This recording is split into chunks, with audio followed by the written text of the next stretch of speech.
ॐ नमश्चण्डिकायै। ॐ ऐं मार्कण्डेय उवाच सावर्णिस्सूर्यतनयो यो मनुः कथ्यतेष्टमः निशामय तदुत्पत्तिं विस्तराद्गदतो मम महामायानुभावेन यथा मन्वन्तराधिपः स बभूव महाभागः सावर्णिस्तनयो रवेः स्वारोचिषेऽन्तरे पूर्वं चैत्रवंशसमुद्भवः सुरथो नाम राजाभूत् समस्ते क्षितिमण्डले तस्य पालयतः सम्यक् प्रजाः पुत्रानि वौरसान् बभूवुः शत्रवो भूपाः कोला विध्वंसिनस्तदा तस्य तैरभवद्युद्धमतिप्रबलदण्डिनः न्यूनैरपि सतैर्युद्धे कोला विध्वंसिभिर्जितः ततः स्वपुरमायातो निजदेशाधिपोऽभवत् आक्रान्तः स महाभागस्तैस्तदा प्रबलारिभिः अमात्यैर्बलिभिर्दुष्टैर्दुर्बलस्य दुरात्मभिः कोशो बलञ्चापहृतं तत्रापि स्वपुरे ततः ततो मृगया व्याजेन हृतस्वाम्यः स भूपतिः एकाकी हयमारुह्य जगामगहनं वनं स तत्राश्रममद्राक्षी द्विजवर्यस्य मेधसः प्रशान्तश्वापदाकीर्णं मुनिशिष्योपशोभितं तस्थौ कञ्चित् सकालञ्च मुनिना तेन सत्कृतः इतश्चेतश्च विचरंस्तस्मिन् मुनिवराश्रमे सोचिन्तयत्तदा तत्र ममत्वाकृष्टचेतनः मत्पूर्वैः पालितं पूर्वं मया हीनं पुरं हि तत् मद्भृत्यैस्तैरसद्वृत्तैर्धर्मतः पाल्यते न वा न जाने स प्रधानो मे शूरहस्ती सदा मदः मम वैरिवशंयातः कान् भोगानुपलप्स्यते ये ममानुगता नित्यं प्रसादधनभोजनैः अनुवृत्तिं ध्रुवन्तेऽद्य कुर्वन्त्यन्यमहीभृताम् असम्यग्व्ययशीलैस्तैः कुर्वद्भिः सततं व्ययं सञ्चितस्सोऽति दुःखेन क्षयं कोशो गमिष्यति एतच्चान्यच्च सततं चिन्तयामास पार्थिवः तत्र विप्राश्रमाभ्यासे वैश्यमेकं ददर्श सः सपृष्टस्तेन कस्त्वं भो हेतुश्चागमनेऽत्र कः सशोक इव कस्मात् त्वं दुर्मना इव लक्ष्यसे इत्याकर्ण्यवचस्तस्य भूपतेः प्रणयोदितं प्रत्युवाच सुतं वैश्यः प्रश्रयावनुतो नृपं वैश्य उवाच समाधिर्नाम वैश्योऽहमुत्पन्नो धनिनाङ्कुले पुत्रदारैर्निरस्तश्च धनलोभादसाधुभिः विहीनश्च धनैर्दारैः पुत्रैरादाय मे धनं वनमभ्यागतो दुःखी निरस्तश्चाप्तबन्धुभिः सोऽहं न वेद्मि पुत्राणां कुशलाकुशलात्मिकाम् प्रवृत्तिं स्वजनानाञ्च दाराणाञ्चात्र संस्थितः किन्नु तेषां गृहे क्षेममक्षेमं किन्नु साम्प्रतं कथं ते किन्नु सद्वृत्ता दुर्वृत्ताः किन्नु मे सुताः राजोवाच यैर्निरस्तो भवान् लुब्धैः पुत्रदारादिभिर्धनैः तेषु किं भवत स्नेहमनुबध्नाति मानसं वैश्य उवाच एवमेतद्यथा प्राह भवान् अस्मद्गतं वचः किं करोमि न बध्नाति मम निष्ठुरतां मनः यैः सन्त्यज्य पितृस्नेहं धनलुब्धैर्निराकृतः पतिस्वजनहार्दञ्च हार्दितेष्वेव मे मनः किमेतन्नाभिजानामि जानन्नपि महामते यत्प्रेमप्रवणं चित्तं विगुणेष्वपि बन्धुषु तेषां कृते मे निःश्वासो दौर्मनस्यञ्च जायते करोमि किञ्यन्न मनस्तेष्वप्रीतिषु निष्ठुरं मार्कण्डेय उवाच ततस्तौ सहितौ विप्रतं मुनिं समुपस्थितौ समाधिर्नाम वैश्योऽसौ स च पार्थिवसत्तमः कृत्वा तुतौ यथा न्यायं यथार्हन्तेन संविदम् उपविष्टौ कथाः काश्चिच्चक्रतुर्वैश्यपार्थिवौ राजोवाच भगवंस्त्वामहं प्रष्टुमिच्छाम्येकं वदस्व तत् दुःखाय यन्मे मनसः स्वचित्ता यत्ततां विना मम त्वङ्गतराज्यस्य राज्याङ्गेष्वखिलेष्वपि जानतोऽपि यथाज्ञस्य किमेतन्मुनिसत्तम अयं च निकृतः पुत्रैर्दारैर्भृत्यैस्तथोज्झितः स्वजनेन च सन्त्यक्तस्तेषु हार्दी तथाप्यति एवमेष तथाहं च द्वावप्यत्यन्तदुःखितौ दृष्टदोषेऽपि विषये मम त्वाकृष्टमानसौ तत्किमेतन्महाभाग यन्मोहो ज्ञानिनोरपि ममास्य च भवत्येषा विवेकान्धस्य मूढता ऋषिरुवाच ज्ञानमस्ति समस्तस्य जन्तोर्विषयगोचरे विषयश्च महाभागयाति चैवं पृथक् पृथक् दिवान्धाः प्राणिनः केचिद्रात्रावन्धास्तथा परे केचिद्दिवा तथा रात्रौ प्राणिनस्तुल्यदृष्टयः ज्ञानिनो मनुजाः सत्यं किन्तु ते न हि केवलं यतो हि ज्ञानिनः सर्वे पशुपक्षिमृगादयः ज्ञानं च तन्मनुष्याणां यत्तेषां मृगपक्षिणां मनुष्याणां च यत्तेषां तुल्यमन्यत्तथोभयोः ज्ञानेऽपि सति पश्यैतान् पतङ्गान् छावचञ्जुषु कणमोक्षादृतान् मोहात् पीड्यमानानपि क्षुधा मानुषामनुजव्याघ्रसाभिलाषाः सुतान् प्रति लोभात् प्रत्युपकाराय नन्वेतान् किन्न पश्यसि तथापि मम तावर्ते मोहगर्ते निपातिताः महामायाप्रभावेण संसारस्थितिकारिणा तन्नात्र विस्मयः कार्यो योगनिद्रा जगत्पतेः महामाया हरेश्चैषा तया सम्मोह्यते जगत् ज्ञानिनामपि चेतांसि देवी भगवती हि सा बलादाकृष्य मोहाय महामाया प्रयच्छति तया विसृज्यते विश्वं जगदेतच्चराचरं सैषा प्रसन्ना वरदा नृणां भवति मुक्तये सा विद्या परमा मुक्तेर्हेतुभूता सनातनी संसारबन्धे हेतुश्च सैव सर्वेश्वरेश्वरी राजोवाच भगवन् का हि सा देवी महामायेति यां भवान् ब्रवीति कथमुत्पन्ना सा कर्मा स्याश्च किन्विज यत्प्रभावा च सा देवी यत्स्वरूपा यदुद्भवा तत्सर्वं श्रोतुमिच्छामि त्वत्तो ब्रह्मविदां वर ऋषुरुवाच नित्यैव सा जगन्मूर्तिस्तया सर्वमिदं ततं तथापि तत्समुत्पत्तिर्बहुधा श्रूयतां मम देवानां कार्यसिद्ध्यर्थमाविर्भवति सा यदा उत्पन्नेति तदा लोके सा नित्याप्यभिधीयते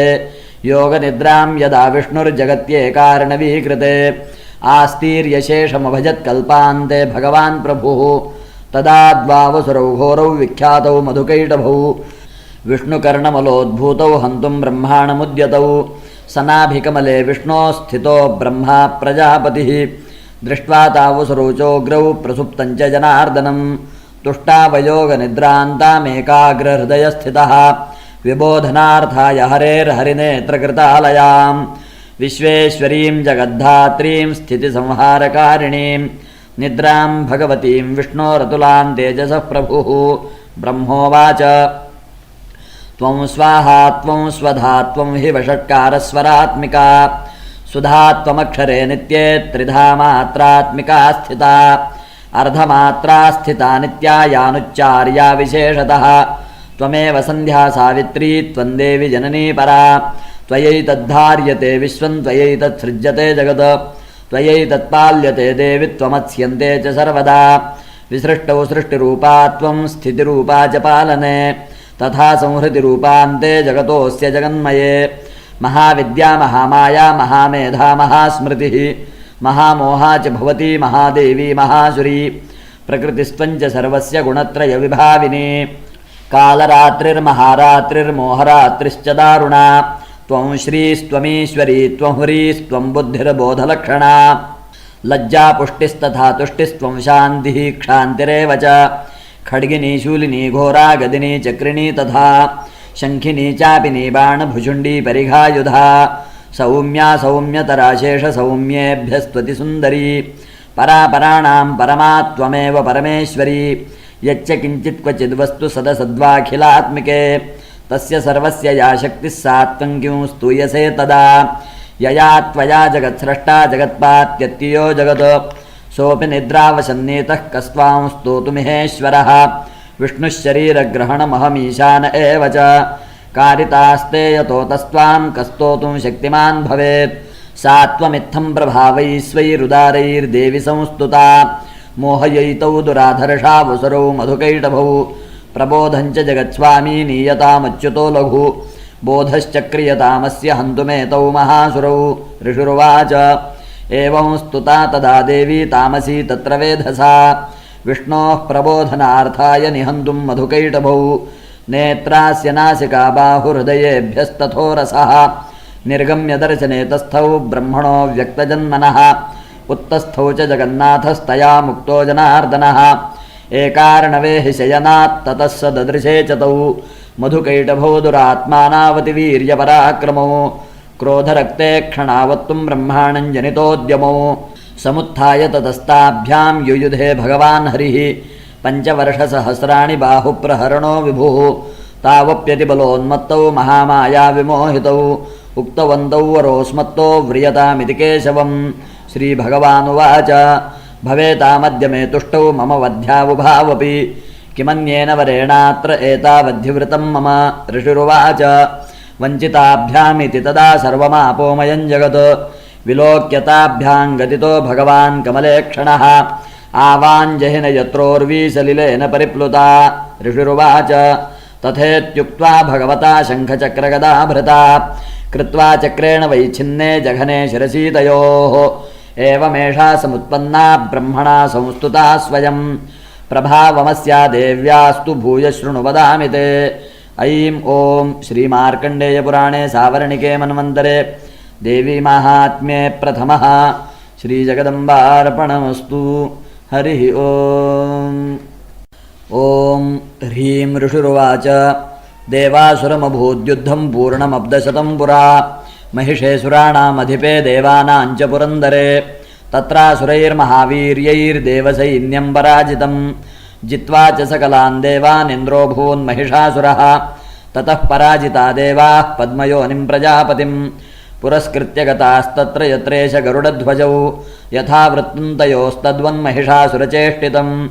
त्रिदशाः कथयामासुरदेवाभिभवविस्तरं सूर्येन्द्राग्न्यनिलेन्दूनां यमस्य वरुणस्य च अन्येषाञ्चाधिकाराञ्च स्वयमेवाधितिष्ठति।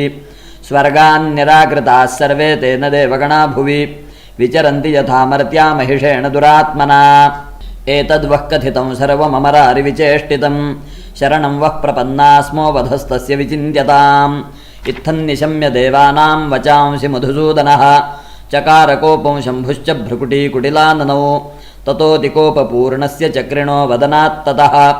निश्चक्राममहत्तेजो ब्रह्मणः शङ्करस्य च अन्येषाञ्चैव देवानां शक्रादीनां शरीरतः निर्गतं सुमहत्तेजस्तच्चैक्यं समगच्छत। अतीव तेजसः कूटं ज्वलन्तमिव पर्वतं ददृशुस्ते सुरास्तत्र ज्वालाव्याप्तदिगन्तरम् अतुलं तत्र तत्तेजः सर्वदेव शरीरजम्। एकस्थं तदभून्नारी व्याप्तलोकत्रयं द्विषा यदभूच्छां भवन्तेजस्तेनाजायत तन्मुखं याम्येन चाभवन् केशा बाहवो विष्णुतेजसा सौम्येन स्तनयोर्युग्मं मध्यं च इन्द्रेण चाभवत् वारुणेन च जङ्घोरु नितम्बस्तेजसा भुवः ब्रह्मणस्तेजसा पादौ तदङ्गुल्योऽर्कतेजसा वसूनाञ्च कराङ्गुल्यः कौबेरेण च नासिका तस्यास्तु दन्ताः सम्भूताः प्राजापत्येन तेजसा नयनत्रतयञ्जज्ञे तथा पावकतेजसा भ्रुवौ च सन्ध्ययोस्तेजश्रवणावनिलस्य च अन्येषाञ्चैव देवानां सम्भवस्तेजसां शिवा। ततः समस्तदेवानां तेजोराशिसमुद्भवां तां विलोक्यमुदं प्रापुरमरा महिषार्दिताः। शूलं शूलाद्विनिष्कृष्य ददौ तस्यै पिनाकधृक् चक्रं च दत्तवान् कृष्णः समुत्पाद्य स्वचक्रतः शङ्खं च वरुणः शक्तिं ददौ तस्यै हुताशनः मारुतो दत्तवांश्चापं बाणपूर्णे तथेषुधि वज्रमिन्द्रस्तमुत्पाद्य कुलिशादमराधिपः ददौ तस्यै सहस्राक्षो घण्टामैरावताद्गजात्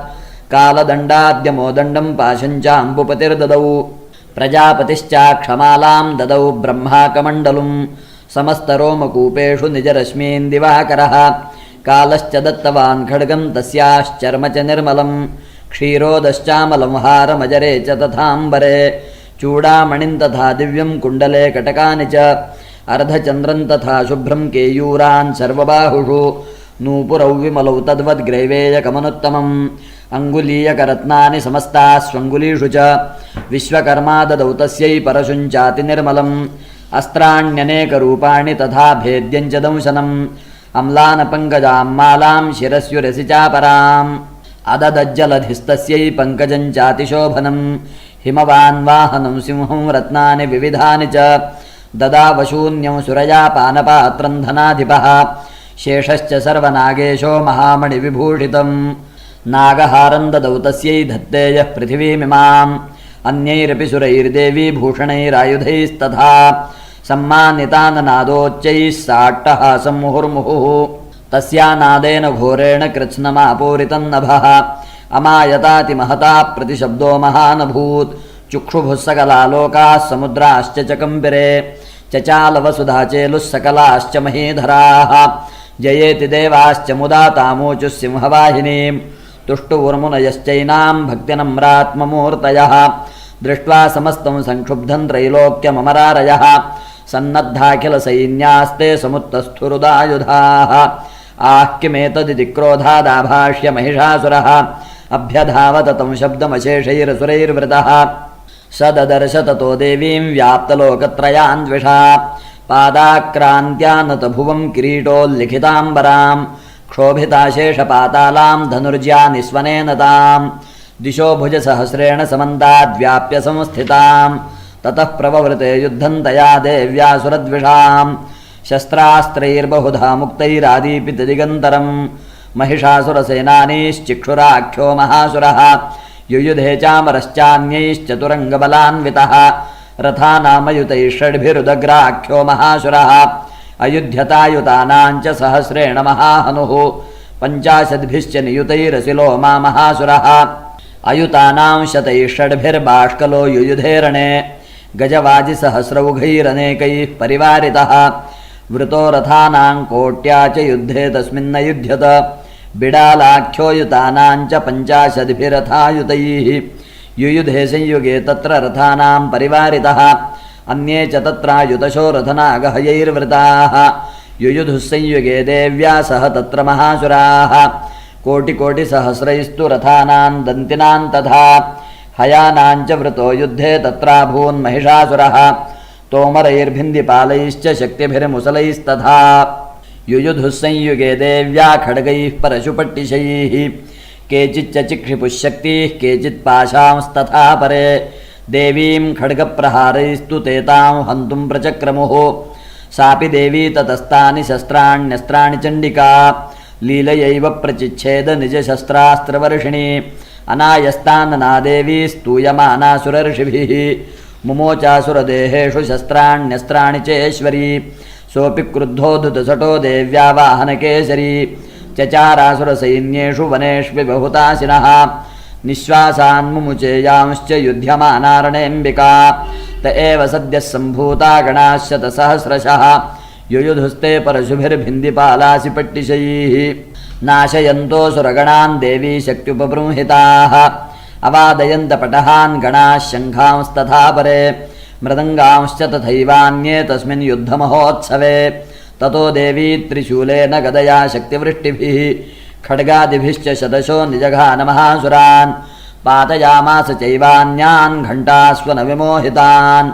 असुरान् भुवि पाशेन बद्ध्वा चान्यान् कर्षयत् केचिद्विधा कृतास्तीक्ष्णैः खड्गपातैस्तथा परे विपोथिता निपातेन गदया भुवि शेरते वेमुश्च केचिद्रुधिरं मुसलेन भृशंहताः केचिन्निपतिता भूमौ भिन्नाः शूलेन वक्षसि निरन्तराः शरौघेण कृताः केचिद्रणाजिरे श्येनानुकारिणः प्राणान् मुमुचुस्त्रिदशार्दनाः केषाञ्चिद्बाहवश्छिन्नाश्छिन्नग्रीवास्तथा परे शिरांसि पेतुरन्येषामन्ये मध्ये विदारिताः विच्छिन्नजङ्घास्त्वपरे पेतुरुर्व्यां महासुराः एकबाह्वक्षचरणाः केचिद्देव्याद्विधा कृताः छिन्नेऽपि चान्ये शिरसि पतिताः पुनरुत्थिताः कबन्धायुयुधुर्देव्या गृहीतपरमायुधाः ननृतुश्चापरे तत्र युद्धे तूर्यलयाश्रिताः कबन्धाश्छिन्नशिरसः खड्गशक्तिरिष्टिपाणयः तिष्ठ तिष्ठेति भाषन्तो देवी मन्ये महासुराः पातितैरथनागाश्वैरसुरैश्च वसुन्धरा अगम्यासा भवत्तत्र यत्राभूत्समहारणः शोणितौघामहानद्यः सद्यस्तत्र प्रसुश्रुवुः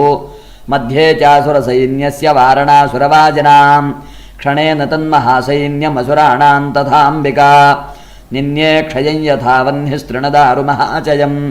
स च सिंहो महानादमुत्सृजन् धृतकेसरः शरीरेभ्यो मरारीणामसूनिव विचिन्वति देव्या गणैश्च तैस्तत्र कृतं युद्धं महासुरैः यथैषां तु दुषुर्देवाः पुष्पवृष्टिमुचो दिवि। ॐ श्रीमार्कण्डेयपुराणे सावर्णिके मन्वन्तरे देवी माहात्म्ये द्वितीयः श्रीजगदम्बार्पणमस्तु। ॐ ऋषिरुवाच निहन्यमानं तत्सैन्यमवलोक्य महासुरः सेनानीश्चिक्षुरः कोपाद्ययौ योद्धुमथाम्बिकाम् स देवीं शरवर्षेण ववर्षसमरे सुरः यथा मेरुगिरे शृङ्गन्तो यवर्षेण तोयदः तस्य छित्त्वा ततो देवी लीलयैव शरोत्करान् जघानतुरगान् बाणैर्यन्तारञ्चैव वाजिनाम् चिच्छेद च धनुः सद्यो ध्वजं चातिसमुच्छ्रितम् विव्याध चैव गात्रेषु छिन्नधन्वानमाशुगैः सच्छिन्नधन्वा विरथो हताश्वो हतसारथिः अभ्यधावदतान् देवीं खड्गचर्मधरोऽसुरः सिंहमाहत्य खड्गेन तीक्ष्णधारेण मूर्धनि आजघानभुजे सव्ये देवीमप्यतिवेगवान् तस्याः खड्गो भुजं प्राप्य पफाल नृपनन्दन ततो जग्राह शूलं स कोपादरुणलोचनः चिक्षेप च ततस्तत्तु भद्रकाल्यां महासुरः जाज्वल्यमानं तेजोभिर्विबिम्बमिवाम्बरात् दृष्ट्वा तदा पतच्छूलं देवी शूलममुञ्चत तच्छूलं शतधातेन नीतं स च महासुरः हते तस्मिन् महावीर्ये महिषस्य च मूपतौ आजगामगजारूढश्चामरस्त्रिदशार्दनः सोऽपि शक्तिं मुमोचाथ देव्यास्तामम्बिकाद्रुतं हुङ्काराभिहतां भूमौ पातयामास निष्प्रभां भग्नां शक्तिं निपतितान् दृष्ट्वा क्रोधसमन्वितः चिक्षेप चामरशूलं बाणैस्तदभिसाच्छिनद ततः सिंहः समुत्पत्य गजकुम्भान्तरे स्थितः बाहुयुद्धेन युयुधे तेनोच्चैस्त्रिदशारिणा युध्यमानौ ततस्तौ तु तस्मान्नागान्महीङ्गतौ युयुधातेति संरब्धौ प्रहारैरतिदारुणैः ततो वेगात्खमुत्पत्य निपत्य च मृगारिणा करप्रहारेण शिरश्चामरस्य पृथक् कृतम् उदग्रस्य रणे देव्या शिलावृक्षादिभिर्हतः दन्तमुष्टितलैश्चैव करालश्च निपातितः देवी क्रुद्धा गदापातैश्चूर्णयामास चोद्धतम् बाष्कलं भिन्दिपालेन बाणैस्ताम्रं तथान्धकम् उग्रास्यमुग्रवीर्यं च तथैव च महाहनुं त्रिनेत्रा च त्रिशूलेन जघान परमेश्वरी बिडालस्याशिनाकायात् पातयामास वै शिरः दुर्धरं दुर्मुखं चोभौ शरैर्निन्येयमक्षयम् एवं संक्षीयमाणे तु स्वसैन्ये महिषासुरः माहिषेण स्वरूपेण त्रासयामास तान् गणान् कांश्चित्तुण्डप्रहारेण खुरक्षेपैस्तथा परान् लाङ्गूलताडितांश्चान्यान् शृङ्गाभ्यां च विदारितान् वेगेन कांश्चिदपरान्नादेन भ्रमणेन च निःश्वासपवनेनान्यान् पातयामास भूतले निपात्य प्रमथानीकमभ्यधावतसोऽसुरः सिंहं हन्तुं महादेव्याः कोपञ्चक्रे ततोऽम्बिका सोऽपि कोपान् महावीर्यः खुरक्षुण्णमहीतलः शृङ्गाभ्यां पर्वतानुच्चांश्चिक्षेप च ननाद च वेगभ्रमणविक्षुण्णा महीतस्य व्यशीर्यत लाङ्गूलेनाहतश्चाब्धिः प्लावयामास सर्वतः धुतशृङ्गविभिन्नाश्च खण्डं खण्डं ययुर्घनाः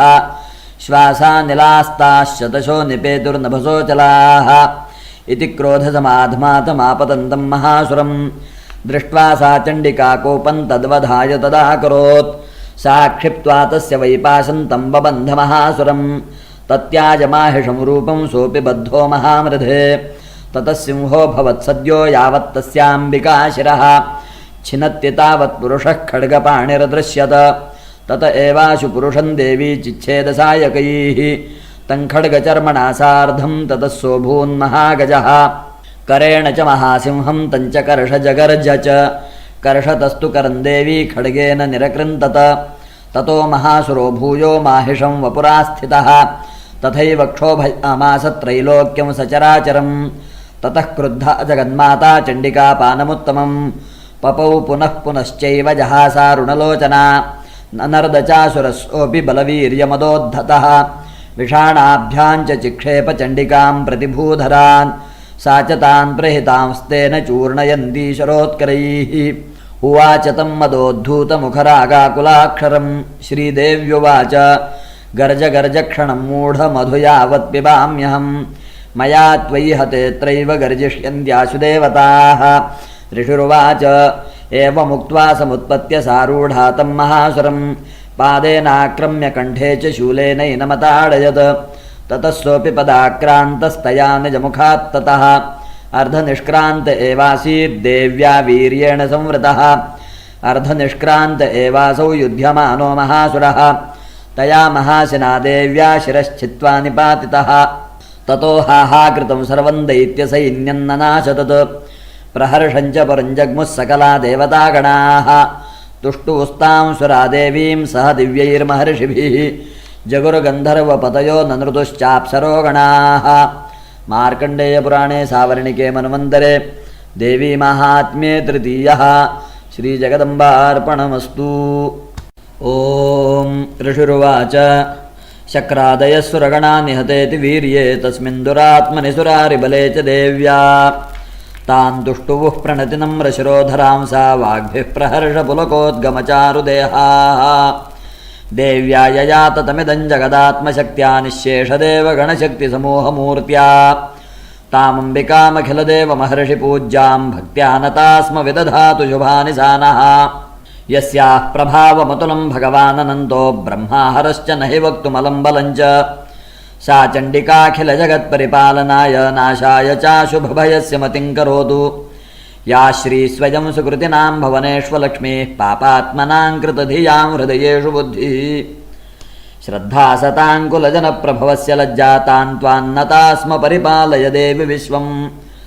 किं वर्णयाम तव रूपमचिन्त्यमेतत् किञ्चातिवीर्यमसुरक्षयकारि भूरि। किञ्चाहवेषु चरितानि तवाद्भुतानि सर्वेषु देव्यसुरदेवगणादिकेषु। हेतुः समस्तजगतां त्रिगुणापि दोषैर्न ज्ञायसे हरिहरादिभिरप्यपारा। सर्वाश्रयाखिलमिदं जगदंशभूतमव्याकृता हि परमा प्रकृतिस्त्वमाद्या। यस्याः समस्तसुरता समुदीर्णेन तृप्तिं प्रयाति सकलेषु मखेषु देवी। स्वाहा शिवै पितृगणस्य च तृप्तिहेतुरुच्चार्यसे त्वमत एव जनैः स्वधा च। या मुक्तिहेतुरविचिन्त्य महाव्रता त्वमभ्यस्यसे सुनियतेन्द्रियतत्त्वसारैः। मोक्षार्थिभिर्मुनिभिरस्तसमस्तदोषैर्विद्यासि सा भगवती परमा हि देवी। शब्दात्मिका सुविमलर्घ्यजुषान्निधानमुद्गीतरम्यपदपाठवताञ्च देवी त्रयी भगवती भवभावनाय वार्ता च सर्वजगतां परमार्तिहन्त्री। मेधासि देवि विदिताखिलशास्त्रसारा दुर्गासि दुर्गभवसागरनौरसङ्गा। श्रीः कैटभारि हृदयैककृताधिवासा गौरी त्वमेव शशमौलिकृतप्रतिष्ठा। ईषत्सहासममलं परिपूर्णचन्द्रबिम्बानुकारि कनकोत्तमकान्तिकान्तम्। अत्यद्भुतं प्रहृतमात्तरुषा तथापि वक्त्रं विलोक्य सहसा महिषासुरेण। दृष्ट्वा तु देवि कुपितं भ्रुकुटीकरालमुद्यच्छशाङ्कसदृशच्छवियन्न सद्यः। प्राणान् ममोच महिषस्तरतीव चित्रं कैर्जीव्यते हि कुपितान्तकदर्शनेन। देवि प्रसीद परमा भवती भवाय सद्यो विनाशयसि कोपवती कुलानि। विज्ञातमेतदधुनैव यदस्तमेतन्नीतं बलं सुविपुलं महिषासुरस्य। ते सम्मता जनपदेषु धनानि तेषां यशांसि न च सीदति धर्मवर्गः। धन्यास्त एव निभृतात्मजभृत्यदारा येषां सदाभ्युदयदा भवती प्रसन्ना।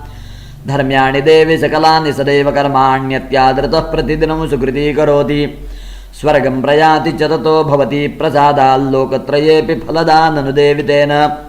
दुर्गे स्मृता हरसि भीतिमशेषजन्तो स्वस्थैः स्मृता मतिमतीव शुभान् ददासि। दारिद्र्यदुःखभयहारिणिका त्वदन्या सर्वोपकारकरणाय सदार्द्रचित्ता। एभिर्हतैर्जगदुपैति सुखं तथैते कुर्वन्तु नाम नरकाय चिराय पापम्। सङ्ग्राममृत्युमधिगम्य दिवं प्रयान्तु मत्वेति नूनमहितान् विनिहंसि देवि। दृष्ट्वैव किन्न भवती प्रकरोति भस्म सर्वासुरान् ऋषु यत्प्रहिणोषि शस्त्रम्। लोकान् प्रयान्तुरिपवोऽपि हि शस्त्रपूता इत्थं मतिर्भवति तेष्वपि तेति साध्वी। खड्गप्रभानिकरविस्फुरणैस्तथोग्रैः शूलाग्रकान्तिनिवहेन दृशोऽसुराणाम्। यन्नागता विलयमंशुमदिन्दुखण्डयोग्यानन्तमविलोकयतान्तदेतत्। दुर्वृत्तवृत्तशमनं तव देवि शीलं रूपं तथैतदविचिन्त्यमतुल्यमन्यैः। वीर्यं च हन्त्रिहृतदेव पराक्रमाणां वैरिष्वपि प्रकटितैव दया त्वयेत्थम्। केनोपमा भवतु तेस्य पराक्रमस्य रूपं च शत्रुभयकार्यतिहारि कुत्र। चित्ते कृपा समरनिष्ठुरता च दृष्टा त्वय्येव देवि वरदे भुवनत्रयेऽपि। त्रैलोक्यमेतदखिलं रिपुनाशनेन त्रातं त्वया समरमूर्धनितेऽपि हत्वा। नीतादिवं रिपुगणा भयमप्यपास्तमस्माकमुन्मदसुरारिभवन्नमस्ते। शूलेन पाहि नो देवि पाहि खड्गेन चाम्बिके। घण्टास्वनेन नः पाहि चापज्जानिस्वनेन च प्राच्यां रक्षप्रतीच्याञ्च चण्डिके रक्षदक्षिणे ब्राह्मणेनात्मशूलस्य उत्तरस्यान्तथेश्वरि सौम्यानि यानि रूपाणि त्रैलोक्ये विचरन्ति ते यानि चात्यर्थघोराणि तैरक्षास्मांस्तथा भुवम् खड्गशूलगदादीनि यानि चास्त्राणि ते अम्बिके करपल्लवसङ्गीनि तैरस्मान् रक्ष सर्वतः ऋषिरुवाच एवं स्तुतासुरैर्दिव्यैः कुसुमैर्नन्दनोद्भवैः अर्चिता जगतान् धात्री तथा गन्धानुलेपनैः भक्त्या समस्तैस्त्रिदशैर्दिव्यैर्धूपैस्तु धूपिता प्राह प्रसादसुमुखी समस्तान् प्रणतान् सुरान् श्रीदेव्युवाच व्रियतां त्रिदशाः सर्वे यदस्मत्तोऽभिवाञ्छितं देवा ऊचुः भगवत्या कृतं सर्वं न किञ्चिदवशिष्यते यदयन्यहतः शत्रुरस्माकं महिषासुरः यदि चाप्यवरोधेयस्त्वयास्माकं महेश्वरी संस्मृता त्वन्नो हिंसेथाः परमापदः यश्च मर्त्यस्तवैरेभिस्त्वां स्तोष्यत्यमलानने तस्य वित्तर्धिविभवैर्धनदारादिसम्पदां वृद्धये स्मत्प्रसन्ना त्वं भवेथाः सर्वदाम्बिके ऋषिरुवाच इति प्रसादिता देवैर्जगतोऽर्थे तथात्मनः तथेत्युक्त्वा भद्रकाली बभूवान्तर्हिता नृप इत्येतत्कथितं भूपसम्भूता सा यथा पुरा देवी देवशरीरेभ्यो जगत्त्रयहितैषिणी पुनश्च गौरी देहाच्छा समुद्भूता यथा भवद वधाय दुष्टदैत्यानां तथा शुम्भनिशुम्भयोः रक्षणाय च लोकानां देवानामुपकारिणी तच्छृणुष्व मयाख्यातं यथावत् कथयामि ते ह्रीं ॐ श्रीमार्कण्डेयपुराणे सावर्णिके मन्वन्तरे देवी माहात्म्ये चतुर्थः श्रीजगदम्बार्पणमस्तु। ॐ क्लीं ऋषिरुवाच पुरा शुम्भनिशुम्भाभ्यामसुराभ्यां शचीपतेः त्रैलोक्यं यज्ञभागाश्च हृतामदबलाश्रयात् तावेव सूर्यतान् तद्वदधिकारं तथैन्दवं कौबेरमथयाम्यञ्च चक्राते वरुणस्य च तावेव पवनर्धिञ्च चक्रतुर्वह्निकर्म च ततो देवा विनिर्धूता भ्रष्टराज्याः पराजिताः हृताधिकारास्त्रिदशास्ताभ्यां सर्वे निराकृताः महासुराभ्यां तान् देवीं संस्मरन्त्यपराजितां तयास्माकं वरो दत्तो यथा पत्सु स्मृताखिलाः भवतां नाशयिष्यामि तत्क्षणात् परमापदः इति कृत्वा मतिं देवा हिमवन्तं नगेश्वरं जग्मुस्तत्र ततो देवीं विष्णुमायां मृतुष्टुवुः देवा ऊचुः नमो देव्यै महादेव्यै शिवायै सततं नमः नमः प्रकृत्यै भद्रायै नियताः प्रणताः स्मतां रौद्रायै नमो नित्यायै गौर्यै धात्र्यै नमो नमः ज्योत्स्नायै चेन्दुरूपिण्यै सुखायै सततं नमः कल्याण्यै प्रणतां वृद्ध्यै सिद्ध्यै कूर्म्यै नमो नमः नैरृत्यै भूभृतां लक्ष्म्यै सर्वाण्यै ते नमो नमः दुर्गायै दुर्गपारायै सारायै सर्वकारिण्यै ख्यात्यै तथैव कृष्णायै धूम्रायै सततं नमः अतिसौम्यातिरौद्रायै नतास्तस्यै नमो नमः नमो जगत्प्रतिष्ठायै देव्यै कृत्यै नमो नमः या देवी सर्वभूतेषु विष्णुमायेति शब्दिता नमस्तस्यै नमस्तस्यै नमस्तस्यै नमो नमः या देवी सर्वभूतेषु बुद्धिरूपेण संस्थिता नमस्तस्यै नमस्तस्यै नमस्तस्यै नमो नमः सर्वभूतेषु निद्रारूपेण संस्थिता नमस्तस्यै नमस्तस्यै नमस्तस्यै नमो नमः या देवी सर्वभूतेषु क्षुधारूपेण संस्थिता नमस्तस्यै नमस्तस्यै नमस्तस्यै नमो नमः या देवी सर्वभूतेषु छायारूपेण संस्थिता नमस्तस्यै नमस्तस्यै नमस्तस्यै नमो नमः या देवी सर्वभूतेषु शक्तिरूपेण संस्थिता नमस्तस्यै नमस्तस्यै नमस्तस्यै नमो नमः या देवी सर्वभूतेषु तृष्णारूपेण संस्थिता नमस्तस्यै नमस्तस्यै नमस्तस्यै नमो नमः या देवी सर्वभूतेषु क्षान्तिरूपेण संस्थिता नमस्तस्यै नमस्तस्यै नमस्तस्यै नमो नमः या देवी सर्वभूतेषु जातिरूपेण संस्थिता नमस्तस्यै नमस्तस्यै नमस्तस्यै नमो नमः या देवी सर्वभूतेषु लज्जारूपेण संस्थिता नमस्तस्यै नमस्तस्यै नमस्तस्यै नमो नमः या देवी सर्वभूतेषु शान्तिरूपेण संस्थिता नमस्तस्यै नमस्तस्यै नमस्तस्यै नमो नमः या देवी सर्वभूतेषु श्रद्धारूपेण संस्थिता नमस्तस्यै नमस्तस्यै नमस्तस्यै नमो नमः या देवी सर्वभूतेषु कान्तिरूपेण संस्थिता नमस्तस्यै नमस्तस्यै नमस्तस्यै नमो नमः या देवी सर्वभूतेषु लक्ष्मीरूपेण संस्थिता नमस्तस्यै नमस्तस्यै नमस्तस्यै नमो नमः। या देवी सर्वभूतेषु वृत्तिरूपेण संस्थिता नमस्तस्यै नमस्तस्यै नमस्तस्यै नमो नमः। या देवी सर्वभूतेषु स्मृतिरूपेण संस्थिता नमस्तस्यै नमस्तस्यै नमस्तस्यै नमो नमः।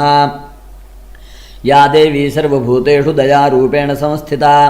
नमस्तस्यै नमस्तस्यै नमस्तस्यै नमो नमः। या देवी सर्वभूतेषु तुष्टिरूपेण संस्थिता नमस्तस्यै नमस्तस्यै नमस्तस्यै नमो नमः।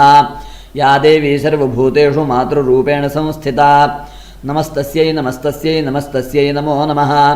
या देवी सर्वभूतेषु भ्रान्तिरूपेण संस्थिता नमस्तस्यै नमस्तस्यै नमस्तस्यै नमो नमः।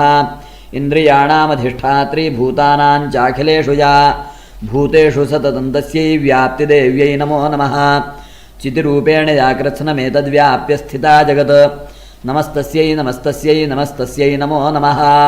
स्तुतासुरैः पूर्वमभीष्टसंश्रयात् तथा सुरेन्द्रेण दिनेषु सेविता करोतु सा नः शुभेतुरीश्वरी शुभानि भद्राण्यभिहन्तु चापदः। या साम्प्रतञ्चोद्धतदैत्यतापितैरस्माभिरीशा च सुरैर्नमस्यते या च स्मृता तत्क्षणमेव हन्ति नः सर्वापदो भक्तिविनम्रमूर्तिभिः। ऋषिरुवाच एवं स्तवादियुक्तानां देवानां तत्र पार्वती स्नातुमभ्याययौतो ये जाह्नव्या नृपनन्दन सा ब्रवीत्तान् सुरान् शुभ्रूर्भवद्भिस्तूयतेऽत्र का शरीरकोशतश्चास्याः समुद्भूता ब्रवीच्छिवा स्तोत्रं ममैतत्क्रियते शुम्भदैत्यनिराकृतैः देवैः समेतैः समरे निशुम्भेन पराजितैः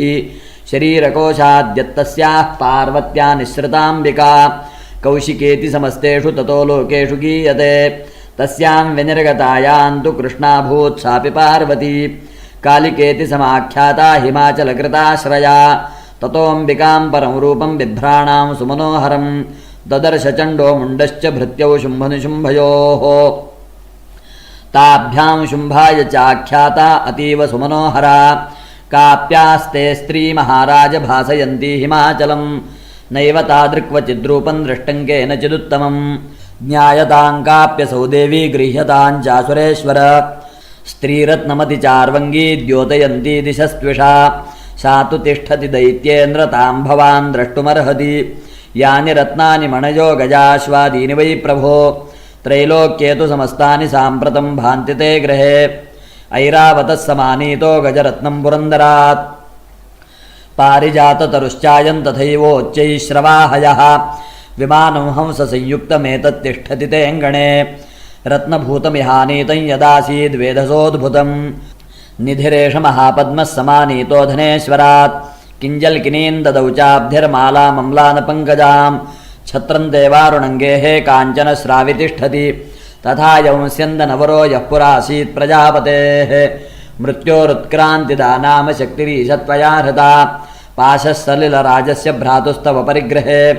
निशुम्भस्याब्धिजाताश्च समस्ता रत्नजातयः वह्निरपि ददौ तुभ्यमग्निशौचे च वाससि एवं दैत्येन्द्ररत्नानि समस्तान्याहृतानि ते स्त्रीरत्नमेषा कल्याणी त्वया कस्मान्न गृह्यते। ऋषिरुवाच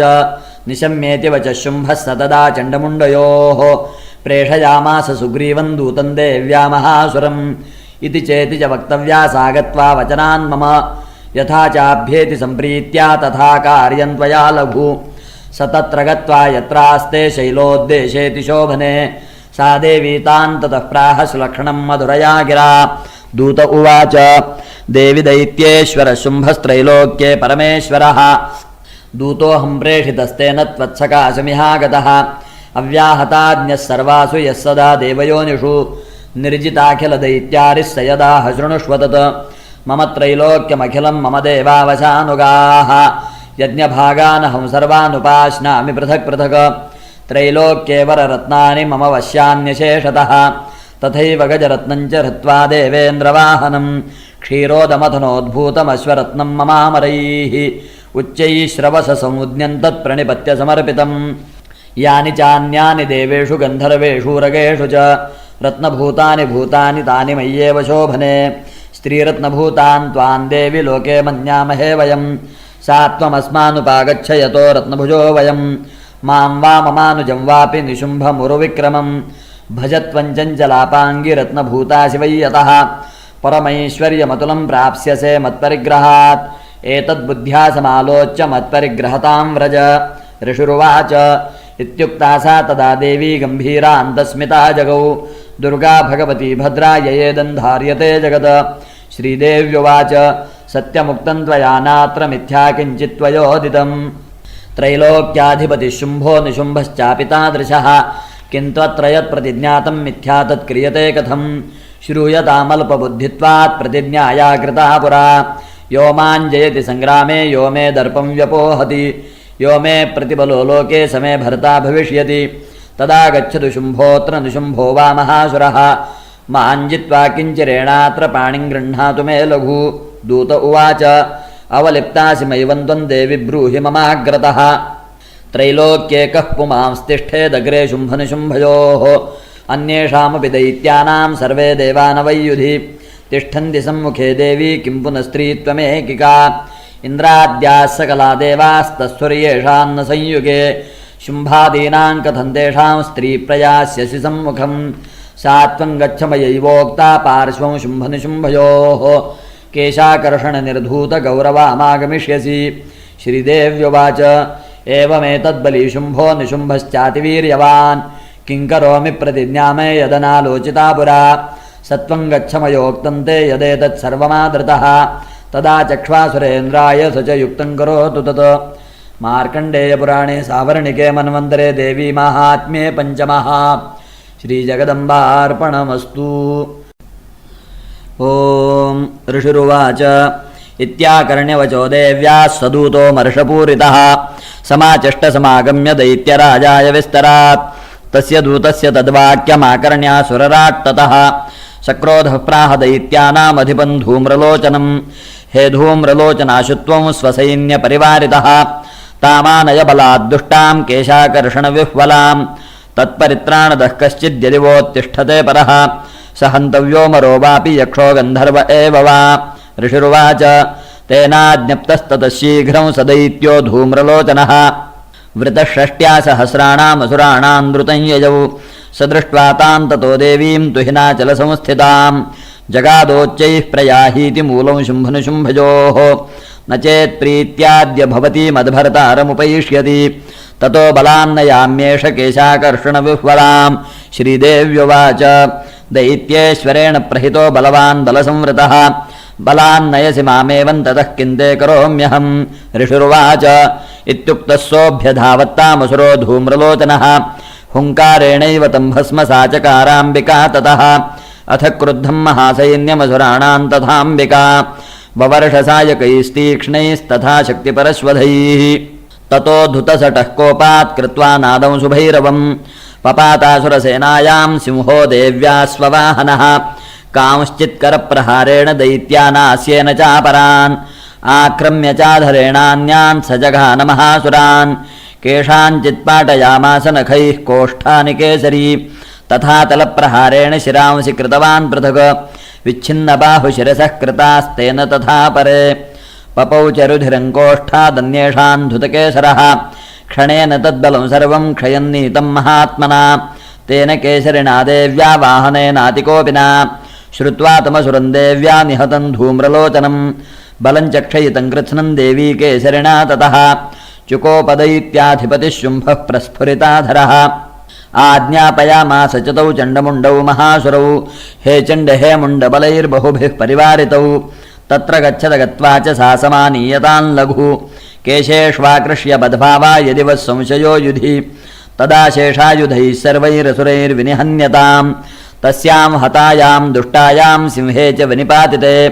शीघ्रमागम्यतां बद्ध्वा गृहीत्वा तामथाम्बिकाम्। मार्कण्डेयपुराणे सावर्णिके मन्वन्तरे देवी माहात्म्ये षष्ठः। श्रीजगदम्बार्पणमस्तु। ॐ ऋषिरुवाच आज्ञप्तास्ते ततो दैत्याश्चण्डमुण्डपुरोगमाः चतुरङ्गबलोपेता ययुरभ्युद्यतायुधाः ददृशुस्ते ततो देवीमीषद्धासां व्यवस्थितां सिंहस्योपरि शैलेन्द्रशृङ्गे महति काञ्चने ते दृष्ट्वा तां समादातुमुद्यमं चक्रुरुद्यताः आकृष्टचापासिधरास्तथान्ये तत्समीपगाः ततः कोपञ्चकारोच्चैरम्बिका तानरीन् प्रति कोपेन चास्या वदनं मषीवर्णमभूत्तदा भ्रुकुटीकुटिलात्तस्या ललाटफलकाद्रुतं कालीकरालवदना विनिष्क्रान्ता शिपाशिनी विचित्रखट्वाङ्गधरा नरमाला विभूषणा द्वीपि चर्मपरिधाना शुष्कमांसातिभैरवा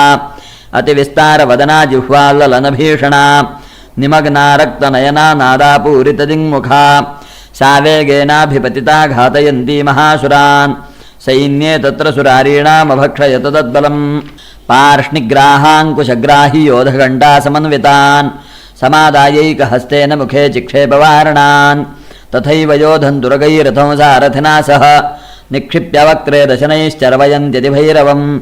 एकं जग्राह केशेषु ग्रीवायामथ चापरं पादेनाक्रम्य चैवान्यमुरसान्यमपोथयत तैर्मुक्तानि च शस्त्राणि महास्त्राणि तथासुरैः मुखेन जग्राहरुषा दशनैर्मथितान्यपि बलिनान् तद्बलं सर्वमसुराणां दुरात्मनां ममर्दा भक्षयच्चान्यानन्यांश्चाताडयत्तथा असिनानि हताः केचित् केचित् खट्वाङ्गताडिताः जग्मुर्विनाशमसुरादन्ताग्राभिहतास्तथा क्षणेन तद्बलं सर्वमसुराणां निपातितं दृष्ट्वा चण्डोऽभिदुद्रावतां कालीमतिभीषणां शरवर्षैर्महाभीमैर्भीमाक्षीन्तां महासुरः छादयामास चक्रैश्च मुण्डः क्षिप्तैः सहस्रशः तानि चक्राण्यनेकानि विशमानानि तन्मुखं बभुर्यथार्कबिम्बानि सुबहूनि घनोदरं ततो जहासातिरुषा भीमं भैरवनादिनी कालीकरालवक्त्रान्तर्दुर्दर्शदशनोज्ज्वला उत्थाय च महासिंहं देवी चण्डमधावत गृहीत्वा चास्य केशेषु शिरस्तेनाचिनाच्छिनत अथ मुण्डोऽभ्यधावत्तान् दृष्ट्वा चण्डन्निपातितं तमप्यपातयद्भूमौ सा खड्गाभ्यहतं वृषा हतशेषं ततः सैन्यं दृष्ट्वा चण्डन्निपातितं मुण्डं च सुमहावीर्यं दिशो भेजे भयातुरं शिरश्चण्डस्य काली च गृहीत्वा मुण्डमेव च प्राह प्रचण्डाट्टहासमिश्रमभ्येत्य चण्डिकां मया तवात्रोपहृतौ चण्डमुण्डौ महापशु युद्धयज्ञे स्वयं शुम्भं निशुम्भं च हनिष्यसि ऋषिरुवाच तावानेतौ ततो दृष्ट्वा चण्डमुण्डौ महासुरौ उवाच कालीं कल्याणी ललितं चण्डिकावचः यस्माच्चण्डं च मुण्डं च गृहीत्वा त्वमुपागता चामुण्डेति ततो लोके ख्याता देवी भविष्यसि मार्कण्डेयपुराणे सावर्णिके मन्वन्तरे देवी माहात्म्ये सप्तमः श्रीजगदम्बार्पणमस्तु।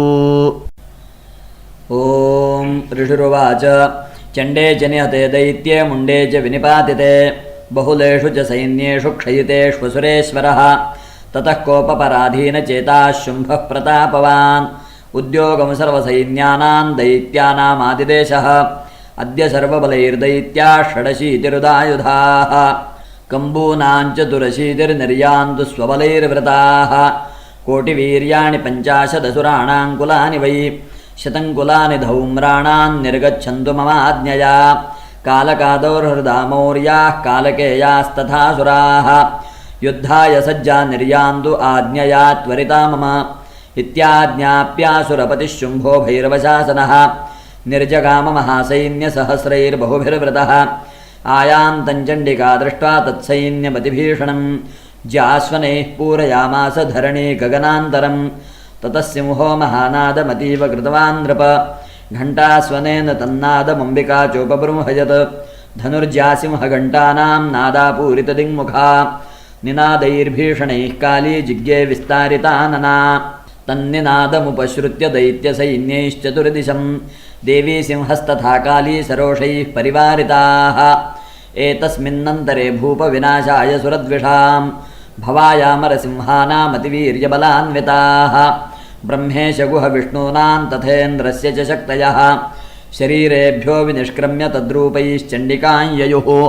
यस्य देवस्य यद्रूपं यथा भूषणवाहनं तद्वदेव हि तच्छक्तिरसुरान् योद्धुमाययौ हंसयुक्तविमानाग्रे साक्षसूत्रकमण्डलुः आयाता ब्रह्मणशक्तिर्ब्रह्माणि साभिधीयते माहेश्वरी वृषारूढा त्रिशूलवरधारिणी महाहिवलया प्राप्ता चन्द्ररेखा विभूषणा कौमारी शक्तिहस्ता च मयूरवरवाहना योद्धुमभ्याययौ दैत्या नम्बिका गुहरूपिणी तथैव वैष्णवी शक्तिर्गरुडोपरि संस्थिता शङ्खचक्रगदाशार्ङ्गखड्गहस्ताभ्युपाययौ यज्ञवाराहमतुलं रूपं या बिभ्रतो हरेः शक्तिः साप्याययौ तत्र वाराहीं बिभ्रती तनुं नारसिंही नृसिंहस्य बिभ्रती सदृशं वपुः प्राप्ता तत्र शटाक्षेपक्षिप्तनक्षत्रसंहतिः वज्रहस्ता तथैव इन्द्री गजराजोपरि स्थिता प्राप्ता सहस्रनयना यथा शक्रस्तथैव सा ततः परिवृतस्ताभिरीशानो देवशक्तिभिः हन्यन्तामसुराः शीघ्रं मम प्रीत्याह चण्डिकां ततो देवी शरीरात्तु विनिष्क्रान्तातिभीषणा चण्डिका शक्तिरत्युग्रा शिवा शतनिनादिनी सा चाह धूम्रजटिलमीशानमपराजिता दूतत्वं गच्छ भगवन् पार्श्वं शुम्भनिशुम्भयोः ब्रूहि शुम्भन्निशुम्भं च दानवावतिगर्वितौ ये चान्ये दानवास्तत्र युद्धाय समुपस्थिताः त्रैलोक्यमिन्द्रो लभतां देवाः सन्तु हविर्भुजः यूयं प्रयातपातालं यदि जीवितुमिच्छथ बलावलेपादथ चेद्भवन्तो युद्धकाङ्क्षिणः तदा गच्छत तृप्यन्तु मच्छिवाः पिशितेन वः यतो नियुक्तो दौत्येन तया देव्या शिवः स्वयं शिवदूतीति लोकेऽस्मिंस्ततः साख्यातिमागता तेऽपि श्रुत्वा वचो देव्याः शर्वाख्यातं महासुराः अमर्षापूरिता जग्मुर्यत्र कात्यायनी स्थिता ततः प्रथममेवाग्रे शरशक्तिरिष्टिवृष्टिभिः ववर्षुरुद्धतामर्षास्तान् देवीममरारयः सा च तान् प्रहितान् बाणान् शूलशक्तिपरश्वधान् चिच्छेदलीलजाधमातधनुर्मुक्तैर्महेषुभिः तस्याग्रतस्तथा काली शूलपातविदारितान् खट्वाङ्गपोथितांश्चारीन् कुर्वती व्यचरत्तदा कमण्डलुजलाक्षेपहतवीर्यान् हतौजसः ब्रह्माणी चाकरोच्छत्रून् येन येन स्मधावति माहेश्वरी त्रिशूलेन तथा चक्रेण वैष्णवी दैत्याञ्जघानकौमारी तथा शक्त्यातिकोपना ऐन्द्रीकुलिशपातेन शतशो दैत्यदानवाः पेतुर्विदारिताः पृथ्व्यां रुधिरौघप्रवर्षिणः तुण्डप्रहारविध्वस्ता दंष्ट्राग्रक्षतवक्षसः वाराहमूर्त्यान्यपतंश्चक्रेण च विदारिताः नखैर्विदारितांश्चान्यान् भक्षयन्ती महासुरान् नारसिंही च चाराजौ नादापूर्णदिगम्बरा चण्डाट्टहासैरसुराः शिवदूत्यभिदूषिताः पेतुः पृथिव्यां पतितांस्तांश्च खादाथ सा तदा इति मातृगणं क्रुद्धं मर्दयन्तं महासुरान् दृष्ट्वाभ्युपायैर्विविधैर्नेषुर्देवारिसैनिकाः पलायनपरान् दृष्ट्वा दैत्यान् मातृगणार्दितान् योद्धुमभ्याययौ क्रुद्धो रक्तबीजो महासुरः रक्तबिन्दुर्यदा भूमौ पतत्यस्य शरीरतः समुत्पतति मेदिन्यान् तत्प्रमाणस्तदासुरः युयुधे स गदापाणिरिन्द्रशक्त्या महासुरः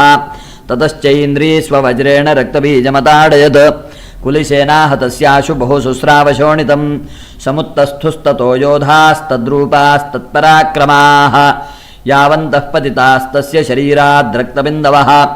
तावन्तः पुरुषा जातास्तद्वीर्यबलविक्रमाः ते चापि युयुधुस्तत्र पुरुषा रक्तसम्भवाः समं मातृभिरत्युग्रशस्त्रपातादिभीषणं पुनश्च वज्रपातेन क्षतमस्य शिरो यदा पवाह रक्तं पुरुषास्ततो जाताः सहस्रशः वैष्णवी समरे चैनं चक्रेणाभिजघानः गदया ताडयामास ऐन्द्रीतमसुरेश्वरं वैष्णवी चक्रभिन्नस्य रुधिरस्रावसम्भवैः सहस्रशो जगद्व्याप्तं तत्प्रमाणैर्महासुरैः शक्त्या जघानकौमारी वाराही च तथासिना माहेश्वरी त्रिशूलेन रक्तबीजं महासुरं स चापि गदया दैत्यः सर्वा एवाहनत्पृथक् मातृः कोपसमाविष्टो रक्तबीजो महासुरः तस्याः तस्य बहुधा शक्तिशूलादिभिर्भुवि पपातयो वै रक्तौघस्तेनासं शतशोऽसुराः तैश्चासुरासृक्सम्भूतैरसुरैः सकलं जगत् व्याप्तमासीत्ततो देवा भयमाजग्मुरुत्तमम् तान् विषण्णान् सुरान् दृष्ट्वा चण्डिका प्राहसत्वरा उवाच कालीं चामुण्डे विस्तीर्णं वदनं कुरु मच्छस्त्रपातसम्भूतान् रक्तबिन्दून् महासुरान् रक्तबिन्दोः प्रतीच्छत्वं वक्त्रेणानेन वेगिना भक्षयन्ती च ररणे तदुत्पन्नान् महासुरान् एवमेष क्षयन् दैत्यः क्षीणरक्तो गमिष्यति भक्ष्यमाणास्त्वया चोग्रा न चोत्पत्स्यन्ति चापरे इत्युक्त्वा तान् ततो देवी शूलेनाभिजघानतं मुखेन काली जगृहे रक्तबीजस्य शोणितं ततो सा वाजघानाथ गदया तत्र चण्डिकां न चास्यावेदनाञ्चक्रे गदापातोऽल्पिकामपि तस्याः तस्य देहात्तु बहु शुश्रावशोणितं यतस्ततस्तद्वक्त्रेण चामुण्डा सम्प्रतीच्छति मुखे समुद्गता ये स्या रक्तपातान् महासुराः तांश्च खादाथ चामुण्डा पपौ तस्य च शोणितं देवी शूलेन वज्रेण बाणैरसिभिररिष्टिभिः जघानरक्तबीजन्तं चामुण्डा पीतशोणितं स पपातमही पृष्ठे शस्त्रसङ्घसमाहतः नीरक्तश्च महीपालरक्तबीजो महासुरः ततस्ते हर्षमतुलमवापुस्त्रिदशा नृप तेषां मातृगणो जातो ननर्ता शृङ्मदोद्धतः मार्कण्डेयपुराणे सावर्णिके मन्वन्तरे देवी माहात्म्ये अष्टमः श्रीजगदम्बार्पणमस्तु। ॐ राजोवाच विचित्रमिदमाख्यातं भगवन् भवता मम देव्याश्चरितमाहात्म्यं रक्तबीजवधाश्रितं भूयश्चेच्छाम्यहं श्रोतुं रक्तबीजे निपातिते चकार शुम्भो यत्कर्म निशुम्भश्चातिकोपनः ऋषिरुवाच चकारकोपमुतुलं रक्तबीजे निपातिते शुम्भासुरो निशुम्भश्च हतेष्वन्येषु चाहवे हन्यमानं महासैन्यं विलोक्यामर्षमुद्वहन् अभ्यधावन्निशुम्भोऽथ मुख्यया सुरसेनया तस्याग्रतस्तथा पृष्ठे पार्श्वयोश्च महासुराः सन्दष्टौष्ठपुटाः क्रुद्धा हन्तुं देवीमुपाययुः आजगाम महावीर्यः शुम्भोऽपि स्वबलैर्वृतः निहन्तुं चण्डिकां कोपात् कृत्वा युद्धन्तु मातृभिः ततो युद्धमतीवासीद्देव्या शुम्भनिशुम्भयोः शरवर्षमतीवोग्रं मेघयोरिव वर्षतोः चिच्छेदास्ताञ्छरांस्ताभ्यां चण्डिका स्वशरोत्करैः ताडयामास चाङ्गेषु शस्त्रौघैरसुरेश्वरौ निशुम्भो निशितं खड्गं चर्मचादाय सुप्रभम् अताडयन्मूर्ध्नि सिंहं देव्या वाहनमुत्तमम् ताडिते वाहने देवी क्षुरप्रेणासमुत्तमं निशुम्भस्याशु चिच्छेदचर्मचाप्यष्टचन्द्रकं छिन्ने चर्मणि खड्गे च शक्तिं चिक्षेपसोऽसुरः तामप्यस्य द्विधा चक्रे चक्रेणाभिमुखागतां कोपाधमातो निशुम्भोऽथ शूलं जग्राहदानवः आयातं मुष्टिपातेन देवी तच्चाप्यचूर्णयत् आविध्याथ गदांसोऽपि चिक्षेप चण्डिकां प्रति सापि देव्या त्रिशूलेन भिन्ना भस्मत्वमागता ततः परशुहस्तन्तमायान्तं दैत्यपुङ्गवम् आहत्य देवी बाणौघैरपातयत भूतले तस्मिन्निपतिते भूमौ निशुम्भे भीमविक्रमे भ्रातर्यतीव संक्रुद्धः प्रययौ हन्तुमम्बिकां सरथस्थस्तथात्युच्चैर्गृहीत परमायुधैः भुजैरष्टाभिरुतुलैर्व्याप्याशेषं बभौ नभः तमायान्तं समालोक्य देवी शङ्खमवादयत् ज्याशब्दं चापि धनुषश्चकारातीव दुस्सहं पूरयामास ककुभो निजघण्टास्वनेन च समस्तदैत्यसैन्यानां तेजोवधविधायिना ततः सिंहो महानादैस्त्याजिते भमहामदैः पूरयामास गगनं गान्तथैव दिशो दश ततः काली समुत्पत्य गगनं क्ष्मामताडयत् कराभ्यान्तन्यनादेन प्राक्स्वनास्ते तिरोहिताः चण्डाट्टहासमशिवं शिवदूती चकारः तैः शब्दैरसुराश्रे सुशुम्भः कोपं परं ययौ दुरात्मंस्तिष्ठतिष्ठेति व्याजहाराम्बिका यदा तदा जयेत्यभिहितं देवैराकाशसंस्थितैः शुम्भेनागत्य या शक्तिर्मुक्ता ज्वालातिभीषणा आयान्तीवह्निकूटाभासा निरस्तामहोल्कया सिंहनादेन शुम्भस्य व्याप्तं लोकत्रयान्तरं निर्घातनिस्वनो घोरो जितवानवनीपते शुम्भमुक्ताञ्छरान् देवी शुम्भस्तत्प्रहिताञ्छरान् चिच्छेदस्वशरैरुग्रैः शतशोथसहस्रशः ततः सा चण्डिका क्रुद्धा शूलेनाभिजघानतं स तदाभिहतो भूमौ मूर्छितो निपपातः ततो निशुम्भः सम्प्राप्य चेतनामात्तकारमुकः आजघानशरैर्देवीं कालीं केसरिणं तथा पुनश्च कृत्वा बाहूनामयुतं धनुजेश्वरः चक्रायुधेन दितिजश्छादयामास चण्डिकां ततो भगवती क्रुद्धा दुर्गा दुर्गार्तिनाशिनी चिच्छेदतानि चक्राणि स्वशरैः सायकांश्च तान् ततो निशुम्भो वेगेन गदामादाय चण्डिकाम् अभ्यधावत वैहन्तुं दैत्यसेना समावृतः तस्या पतत एवाशु गदाञ्चिच्छेदचण्डिका खड्गेन शितधारेण स च शूलं समाददे शूलहस्तं समायान्तं निशुम्भममरार्दनं हृदि विव्याधशूलेन वेगाविद्धेन चण्डिका भिन्नस्य तस्य शूलेन हृदयान्निःसृतोपरः महाबलो महावीर्यस्तिष्ठेति पुरुषो वदन्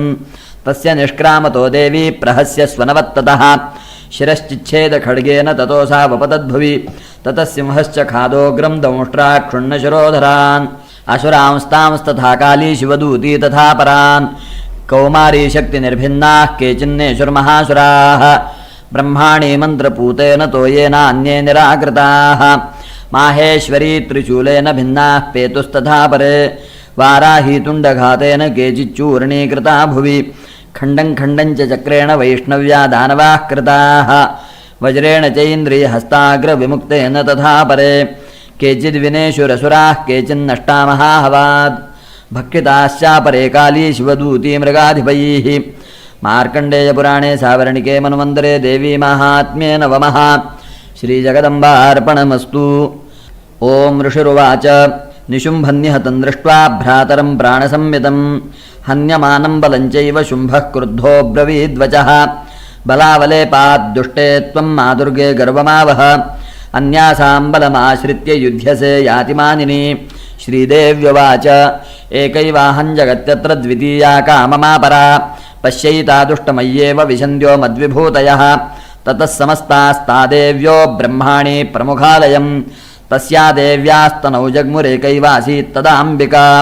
श्रीदेव्युवाच अहं विभूत्या बहुभिरिह रूपैर्यदा स्थिता तत्संवृतं मयैकैव तिष्ठाम्याजौ स्थिरो भव। ऋषिरुवाच ततः प्रववृते युद्धं देव्याः शुम्भस्य चोभयोः पश्यतां सर्वदेवानामसुराणां च दारुणम् शरवर्षैः शितैः शस्त्रैस्तथास्त्रैश्चैव दारुणैः तयोर्युद्धमभूद्भूयः सर्वलोकभयङ्करम् दिव्यान्यस्त्राणि शतशो मुमुचेयान्यथाम्बिका बभञ्जतानि दैत्येन्द्रस्तत्प्रतीघातकर्तृभिः मुक्तानि तेन चास्त्राणि दिव्यानि परमेश्वरी बभञ्जलीलयैवोग्रहुङ्कारोच्चारणादिभिः ततः शरशतैर्देवीमाच्छादयतसोऽसुरः सापि तत्कुपिता देवी धनुश्चिच्छेदचेषुभिः छिन्ने धनुषि दैत्येन्द्रस्तथा शक्तिमथा ददे चिच्छेददेवी चक्रेण तामप्यस्य करे स्थितां ततः खड्गमुपादाय शतचन्द्रं च भानुमत् अभ्यधावत्तदा देवीं दैत्यानामधिपेश्वरः तस्यापतत एवाशु खड्गं चिच्छेदचण्डिका धनुर्मुक्तैः शितैर्बाणैश्चर्मचार्ककरामलं हताश्वस्य तदा दैत्यश्छिन्नधन्वा विसारथिः जग्राहमुद्गरङ्घोरमम्बिका निधनोद्यतः चिच्छेदापततस्तस्य मुद्गरं निशितैः शरैः तथापि सोऽभ्यधावत्तां मुष्टिमुद्यम्य वेगवान् समुष्टिं पातयामास हृदये दैत्यपुङ्गवः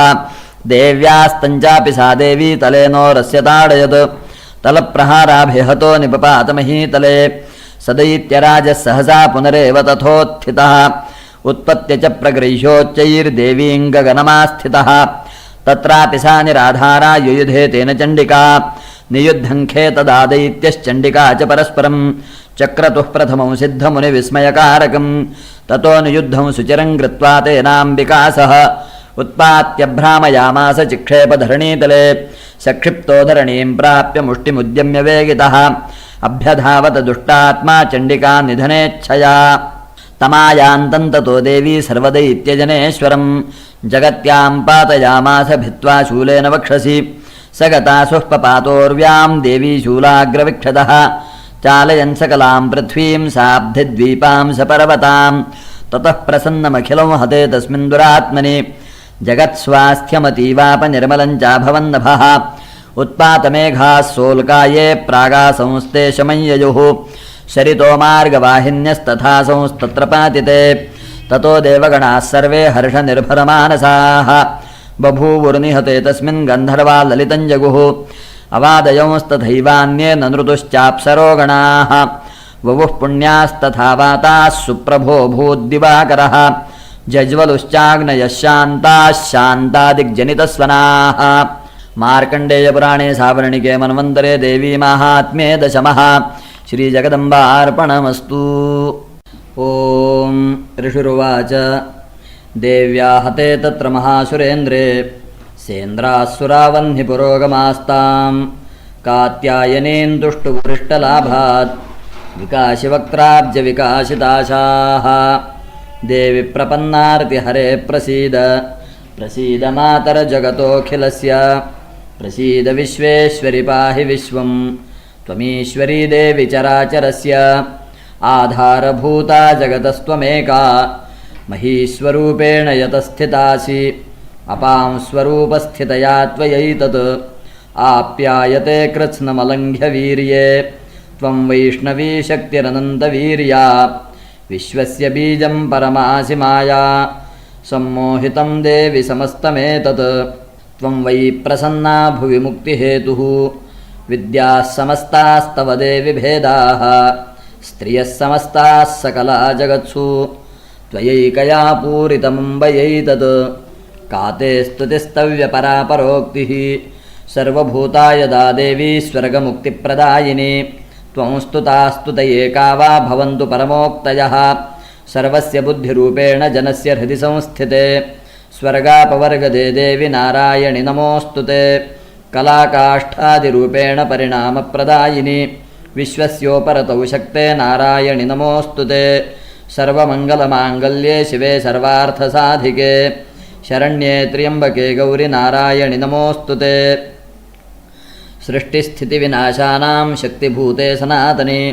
गुणाश्रये गुणमये नारायणि नमोऽस्तु ते शरणागतदीनार्तपरित्राणपरायणे सर्वस्यार्तिहरे देवि नारायणि नमोऽस्तु ते हंसयुक्तविमानस्थे ब्रह्माणि रूपधारिणि कौशाम्भहाक्षरिके देवि नारायणि नमोऽस्तु ते त्रिशूलचन्द्राहिधरे महावृषभवाहिनि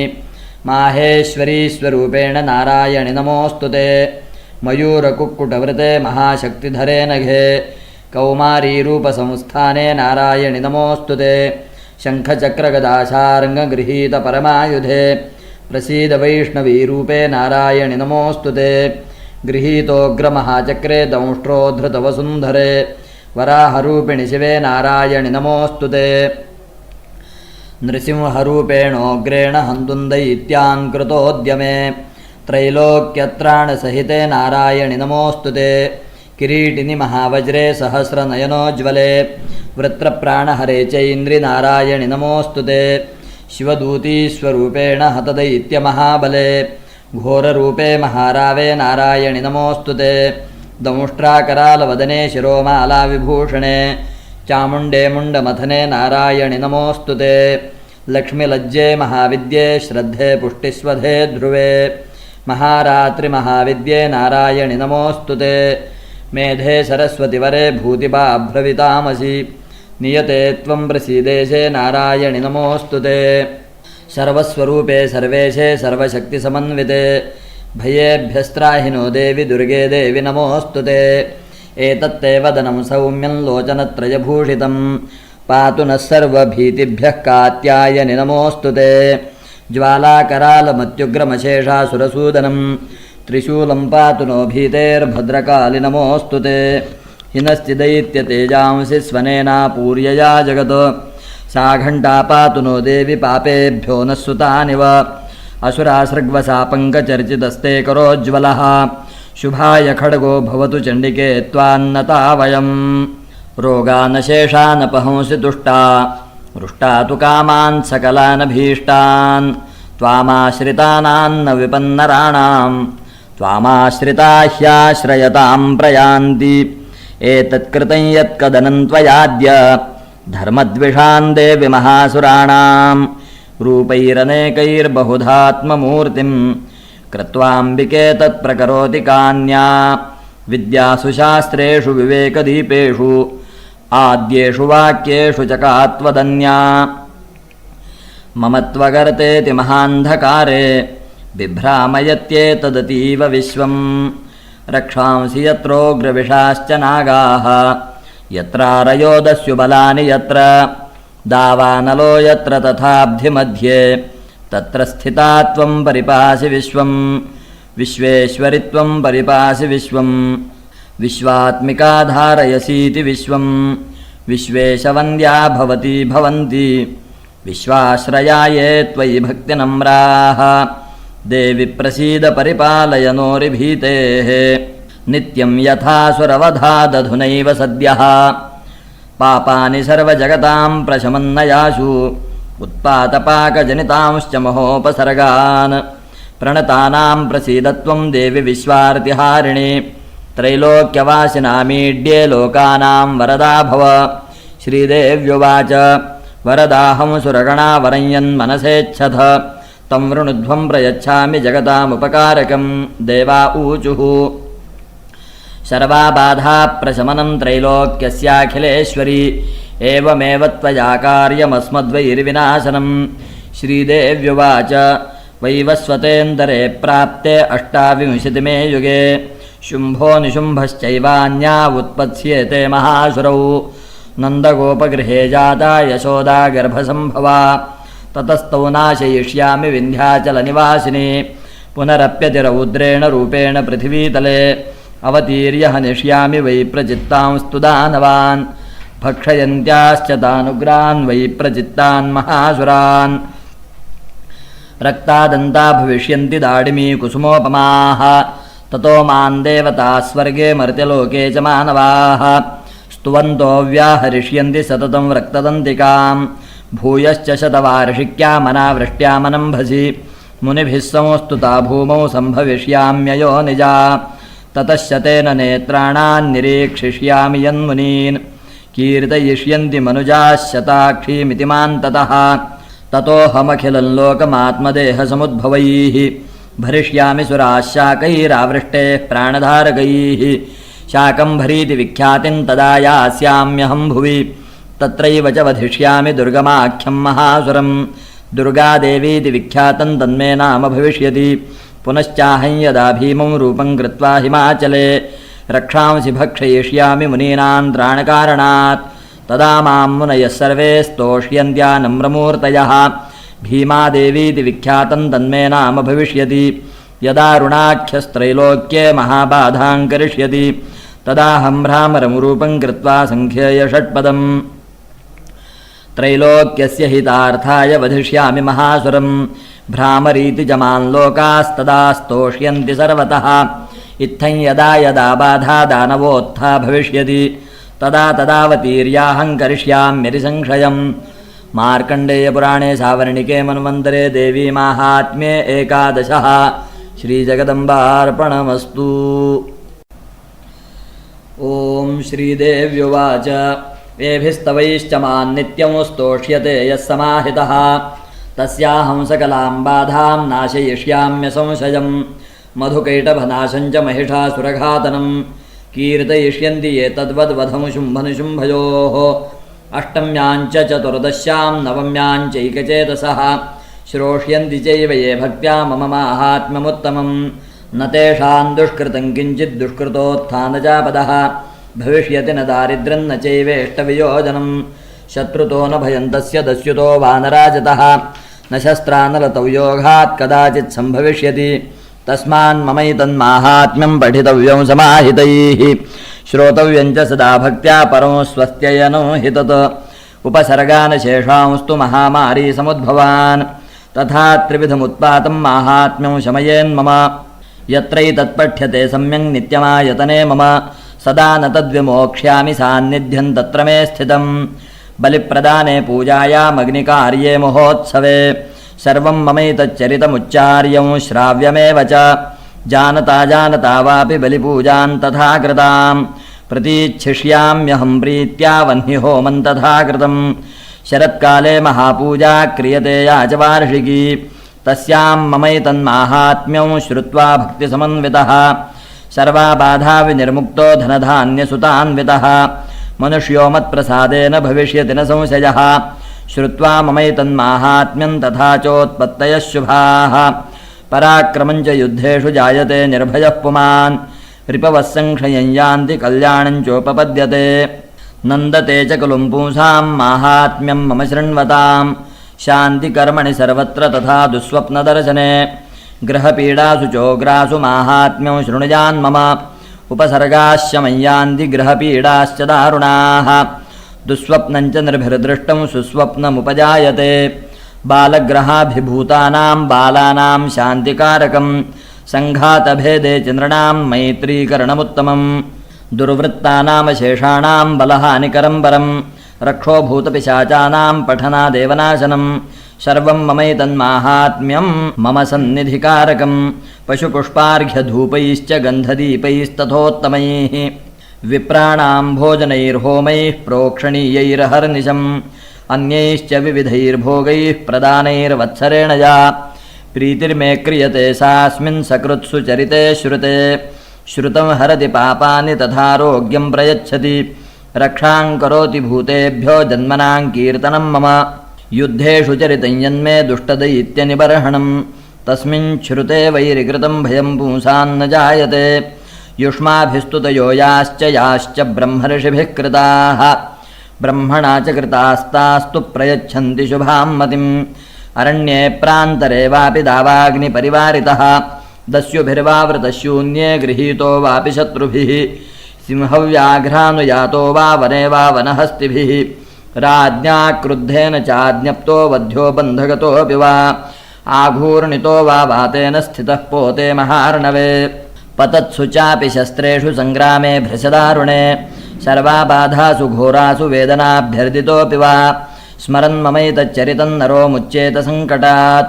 मम प्रभावात् सिंहाद्यादस्य वो वैरिणस्तथा दूरादेव पलायन्ते स्मरतश्चरितं मम ऋषिरुवाच इत्युक्त्वा सा भगवती चण्डिका चण्डविक्रमा पश्यतामेव देवानां तत्रैवान्तरधीयत तेऽपि देवानिरातङ्काः स्वाधिकारान्यथा पुरा यज्ञभागभुजः सर्वे चक्रुर्विनिहतारयः दैत्याश्च देव्या निहते शुम्भे देवरिपौ युधि जगद्विध्वंसिनि तस्मिन् महोग्रे तुलविक्रमे निशुम्भे च महावीर्ये शेषाः पातालमाययुः एवं भगवती देवी सा नित्यापि पुनः पुनः सम्भूय कुरुते भूपजगतः परिपालनं तयैतन्मोह्यते विश्वं शैव विश्वं प्रसूयते सा याचिता च विज्ञानं तुष्टा रद्धिं प्रयच्छति व्याप्तं तयैतत्सकलं ब्रह्माण्डं मनुजेश्वर महाकाल्या महाकाले महामारीस्वरूपया सैव काले महामारी सैव सृष्टिर्भवत्यजा स्थितिं करोति भूतानां सैव काले सनातनी भवकाले नृणां सैव लक्ष्मीर्वृद्धिप्रदा गृहे सैवाभावे तथा लक्ष्मीर्विनाशायोपजायते स्तुता सम्पूजिता पुष्पैर्धूपगन्धादिभिस्तथा ददाति वित्तं पुत्रांश्च मतिं धर्मे गतिं शुभां मार्कण्डेयपुराणे सावर्णिके मन्वन्तरे देवी माहात्म्ये 12 श्रीजगदम्बार्पणमस्तु। ॐ ऋषिरुवाच एतत्ते कथितं भूपदेवी माहात्म्यमुत्तमम् एवं प्रभावा सा देवी ययेदन्धार्यते जगत् विद्या तथैव क्रियते भगवद्विष्णुमायया तया त्वमेष वैश्यश्च तथैवान्ये विवेकिनः मोह्यन्ते मोहिताश्चैव मोहमेष्यन्ति चापरे तामुपैहि महाराज शरणं परमेश्वरीम् आराधिता सैव नृणां भोगस्वर्गापवर्गदा। मार्कण्डेय उवाच इति तस्य वचः श्रुत्वा सुरथः स नराधिपः प्रणिपत्य महाभागं तमृषिं शंसितव्रतं निर्विण्णोति ममत्वेन राज्यापहरणेन च जगामसद्यस्तपसे स च वैश्यो महामुने सन्दर्शनार्थमम्बाया नदीपुलिनसंस्थितः स च वैश्यस्तपस्तेपे देवी सूक्तं परञ्जपन् तौ तस्मिन् पुलिने देव्याः कृत्वा मूर्तिं महीमयीम् अर्हणाञ्चक्रतुस्तस्याः पुष्पधूपाग्नितर्पणैः निराहारौ यताहारौ तन्मनस्कौ समाहितौ ददतुस्तौ बलिञ्चैव निजगात्रासृगुक्षितम् एवं समाराधयतोस्त्रिभिर्वर्षैर्यतात्मनोः परितुष्टा जगद्धात्री प्रत्यक्षं प्राहचण्डिका। श्रीदेव्युवाच यत्प्रार्थ्यते त्वया भूपत्वया च कुलनन्दन मत्तस्तत्प्राप्यतां सर्वं परितुष्टा ददामि तत्। मार्कण्डेय उवाच ततो वव्रे नृपो राज्यमविभ्रंश्यन्यजन्मनि अत्रैव च निजं राज्यं हतशत्रुबलं बलात् सोऽपि वैश्यस्ततो ज्ञानं वव्रे निर्विण्णमानसः ममेत्यहमिति प्राज्ञः सङ्गविच्युतिकारकं। श्रीदेव्युवाच स्वल्पैरहोभिर्नृपते स्वं राज्यं प्राप्स्यते भवान् हत्वा रिपूनस्खलितं तव तत्र भविष्यति मृतश्च भूयः सम्प्राप्य जन्मदेवाद्विवस्वतः सावर्णिको नाम मनुर्भवान् भुवि भविष्यति वैश्यवर्यत्वजायश्च वरोऽस्मत्तोऽभिवाञ्छितः तं प्रयच्छामि संसिद्ध्यै तव ज्ञानं भविष्यति। मार्कण्डेय उवाच इति दत्त्वा तयोर्देवी यथाभिलषितं वरं बभूवान्तर्हिता सद्यो भक्त्या ताभ्यामभिष्टुता एवं देव्या वरं लब्ध्वा सुरथः क्षत्रियर्षभः सूर्याज्जन्मसमासाद्य सावर्णिर्भविता मनुः एवं देव्या वरं लब्ध्वा सुरथः क्षत्रियर्षभः सूर्याज्जन्मसमासाद्य सावर्णिर्भविता मनुः क्लीं ॐ श्रीमार्कण्डेयपुराणे सावर्णिके मन्वन्तरे देवी माहात्म्ये त्रयोदशः श्रीजगदम्बार्पणमस्तु।